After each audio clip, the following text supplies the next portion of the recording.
ಏನ್ ಸರ್ ಇವತ್ತು ನೀವು ಪಾತ್ರೆ ತೊಳಿತಾ ಇದ್ದೀರಾ? ಹೇಳ್ತೀನಿ. ಮನೇಲಿ ತುಂಬಾ ಬ್ಯಾಕ್ಟೀರಿಯಾ ಇರುವಂತ ಜಾಗ ಯಾವ್ದು ಹೇಳು? ಬಾತ್ರೂಮು.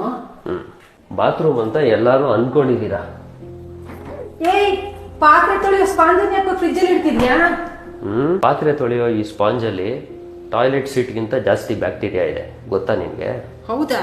ಅದ್ ಹೇಗೆ? ಒಂದು ರಿಸರ್ಚ್ ಹೇಳುತ್ತೆ, ಈ ಸ್ಪಾಂಜ್ ಅಲ್ಲಿ ಪಾತ್ರೆ ತೊಳೆಯೋದ್ರಿಂದ ನಿಮ್ಗೆ ನಿಮೋನಿಯಾ ಆಗ್ಬೋದು ಅಥವಾ ಕಿಡ್ನಿನೂ ಫೇಲ್ ಆಗ್ಬಿಡ್ಬೋದು ಅಂತ. ಹೆಂಗೆ ಅಂತ ನಾನು ಹೇಳ್ತೀನಿ. ಪ್ರತಿ ಸತಿ ನೀವು ಪಾತ್ರೆ ತೊಳೆದಾಗ ಇದರಲ್ಲಿ ಸಾಕಷ್ಟು ಬ್ಯಾಕ್ಟೀರಿಯಾಸ್ ಹೋಗಿ ಸ್ಟೇ ಆಗುತ್ತೆ. ಸ್ಯಾಲ್ಮೋನೆಲ್ಲಾ ಅಂತ ಒಂದು ಬ್ಯಾಕ್ಟೀರಿಯಾ ಇದೆ. ಅದು ಯೂಶಲಿ ನಾನ್ ವೆಜ್ ಫುಡ್, ಹಾಲು ಇಂಥದ್ರಿಂದ ಬರುತ್ತೆ.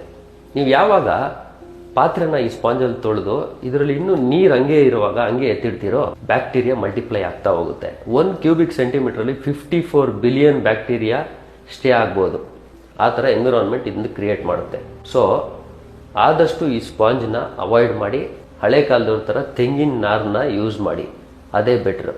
ಇಲ್ಲ ಅಂದರೆ ಇದರಲ್ಲಿ ಪ್ರತಿ ಸತಿ ತೊಳೆದಾಗ ಒಂದೇ ದಿನ ಫ್ರಿಡ್ಜಲ್ಲಿ ಎತ್ತಿಡಿ, ಇಲ್ಲ ಅಂದರೆ ಬಿಸಿಲಲ್ಲಿ ಒಣಗಾಕಿ ಕಂಪ್ಲೀಟ್ ಡ್ರೈ ಮಾಡಿ. ಪ್ರತಿ ಸತಿ ನೀವು ಇದರಲ್ಲಿ ಪಾತ್ರೆ ತೊಳೆದಾಗ್ಲೂ ಇದರಲ್ಲಿರೋ ಬ್ಯಾಕ್ಟೀರಿಯಾ ವಾಪಸ್ ಪಾತ್ರೆಗೆ ಬಂದು ನಿಮ್ಮ ಸ್ಟಮಕ್ಗೆ ಹೋಗ್ತಾ ಇರುತ್ತೆ. ಅದು ನಿಮ್ಮ ಹೆಲ್ತ್ಗೆ ಎಫೆಕ್ಟ್ ಆಗ್ಬೋದು ಅಂತ ಹೊಸದೊಂದು ರಿಸರ್ಚ್ ಹೇಳುತ್ತೆ. ಸೋಪಿಂದ ಬ್ಯಾಕ್ಟೀರಿಯಾ ಸಾಯಲ್ವಾ ಅಂತ ನೀವು ಕೇಳ್ತೀರಾ. ಇಲ್ಲ, ಸೋಪ್ಗೆ ಬ್ಯಾಕ್ಟೀರಿಯಾಸು ಅಡಾಪ್ಟ್ ಆಗ್ಬಿಟ್ಟಿರುತ್ತೆ, ಅದು ಸಾಯಲ್ಲ.